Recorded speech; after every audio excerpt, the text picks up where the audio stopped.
and Officer Tim? Yep. Cool. Thank you for having this conversation. So, texting 911. Yes. So, how does it work? If I text 911, do they respond and they call me, or how does that work? No, it'll be a back and forth text conversation with the call taker, just as if you were having a phone conversation with them. Okay. And so they'll ask for the same information that they otherwise would. Oh, okay. Which is where are you located? That's the first thing, the address. Yeah. Where are you, and then what the emergency What is. the emergency is. Yeah. So if it's like this, if it's a robbery or something, kind of like, hey, I need to say something quick, and maybe I need to turn off my phone because I don't want to alarm this person.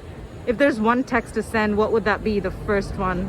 I mean, worst case scenario, I would just send your address. Just address? Okay, Yeah, just text the because address. if you don't get your address out, all we can go off of is what's most likely like a 100-meter diameter from the nearest cell tower. 100-meter which, diameter, if you're in an yeah. apartment complex, we'll never find you. Never find you. That's what I thought. Yeah. Okay, and that's what I'd heard before. Okay, so Yeah. text the address with the apartment number.